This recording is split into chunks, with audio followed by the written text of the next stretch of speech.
Para Karl Marx, a ideia de trabalho é uma relação do homem com a natureza. E essa relação faz do homem um ser natural, um ser capaz de produzir seus próprios meios de sobrevivência e suprir as necessidades. Essas necessidades não são apenas necessidades básicas, como plantar para comer, construir para se proteger, mas também aquelas produzidas no interior da sociedade, como o celular para se comunicar, a internet para pesquisar, entre outras coisas. É o trabalho que, ao mesmo tempo, diferencia os seres humanos dos demais animais e caracteriza sua essência e forma de existência, produzindo assim seus meios de vida, como exposto na obra A Ideologia Alemã. Mas como o trabalho é capaz de diferenciar os homens dos animais? Segundo Marx, antes da realização de um trabalho, o homem pode projetar os meios para alcançar seus objetivos, e isso é uma especificidade humana. A evolução humana, por sua vez, nada mais é do que a evolução do trabalho e das formas de suprir as necessidades naturais e socialmente criadas. Dessa forma, o desenvolvimento do trabalho é a condição para que o homem seja cada vez mais livre, podendo suprir suas necessidades e afastar ameaças. Marx também destaca que o fruto do trabalho, como por exemplo a casa construída, o arroz colhido e o sapato costurado, é a externalização do trabalhador, e este enxerga a si mesmo no produto final. Outra característica central do conceito de trabalho em Marx é o seu caráter social. Isso quer dizer que, em grande parte das sociedades, cada pessoa é dependente não só do seu trabalho, mas também de outros. O agricultor planta arroz não só para comer, mas também para trocá-lo, seja por outros produtos, seja por dinheiro, para que assim consiga adquirir roupas de alfaiates, carne para comer, entre outras coisas.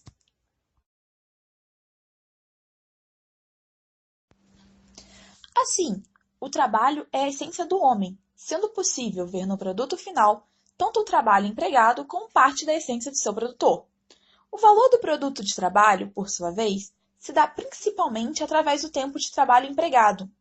Contudo, com o surgimento da sociedade capitalista, surge também a ideia de mercadoria, que Marx considera como um produto descaracterizado, onde não se vê como fruto do trabalho humano. Quando compramos um celular, não sabemos quem são as pessoas que o produziram e nem o tempo necessário para tal atividade, mas apenas nos é apresentado o produto final. O valor da mercadoria está nela mesma. Nesta relação, o valor do trabalho passa a ser agregado no custo final, ou seja, parte do custo de produção. Com o surgimento de fábricas e indústrias variadas, os donos dos meios de produção contratam trabalhadores para produzirem suas mercadorias. Aqui, o trabalhador que não possui o controle das máquinas é obrigado a vender seu trabalho como mercadoria por um valor monetário específico, o salário, como condição de sobrevivência. Nessa sociedade, os donos dos meios de produção, ou seja, os patrões, podem lançar mão de duas estratégias para ampliar seus lucros. Podem aumentar o tempo de trabalho, mantendo o mesmo salário, sendo essa a mais-valia absoluta, ou melhorar a tecnologia de produção, permitindo produzir mais em menos tempo, mas ainda pagando o mesmo salário, sendo esta a mais-valia relativa. Nestes dois tipos, a mais-valia reside na relação em que o trabalhador recebe um salário que não condiz com aquilo que produz. Isto é, a diferença entre o valor da venda de um produto e aquilo que o trabalhador recebe é exatamente o lucro do dono dos meios de produção, sendo esta a mais-valia.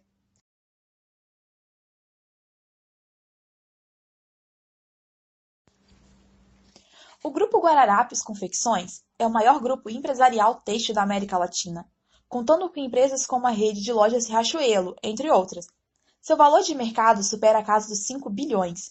O presidente e herdeiro do grupo, o empresário Flávio Rocha, possui uma fortuna estimada em mais de 1,3 bilhões de dólares, estando entre as 40 pessoas mais ricas do Brasil.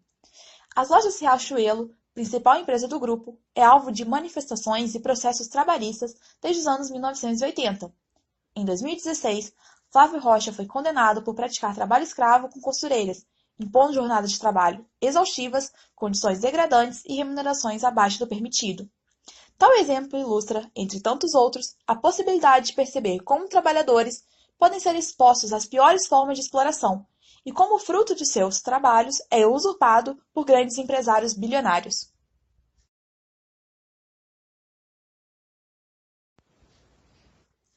Durkheim possuía uma visão otimista da nascente sociedade capitalista industrial. Considerava que a crescente divisão do trabalho, que estava correndo a todo vapor na sociedade europeia, acarretava, ao invés de conflitos sociais, um sensível aumento da solidariedade entre os homens. De acordo com ele, cada membro da sociedade, tendo uma atividade profissional mais especializada, passava a depender cada vez mais do outro. Julgava, assim, que o efeito mais importante da divisão do trabalho não era o aspecto econômico, ou seja, o aumento da produtividade, mas sim o fato de que ela tornava possível a união e a solidariedade entre os homens. O progresso da divisão do trabalho é o fio condutor do processo evolutivo, que liga as formas de sociedades mais simples às mais complexas, numa evolução de estrutura segmentar a uma estrutura organizada.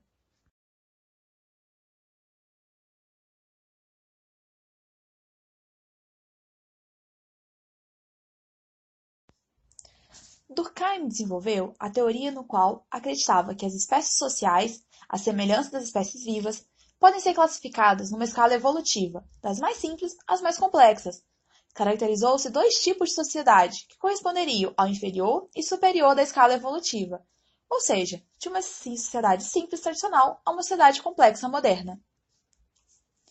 A solidariedade mecânica ocorre quando a consciência coletiva exerce um papel preponderante como princípio de integração social. A sociedade se apresenta como um conjunto mais ou menos organizado de crenças e sentimentos comuns a todos os indivíduos. É a semelhança de crenças e sentimentos que mantém os indivíduos e grupos unidos. Nesse tipo de sociedade, todos exercem aproximadamente as mesmas atividades.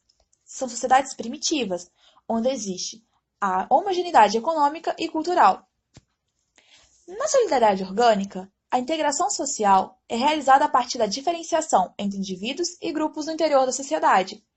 Existe um sistema de funções diferentes e especiais, que unem os indivíduos em relações definidas. Trata-se da solidariedade produzida pela divisão do trabalho, que supõe precisamente a diferenciação e a complementariedade de funções, como forma de cooperação entre os membros da sociedade. São sociedades modernas que possuem uma organização complexa.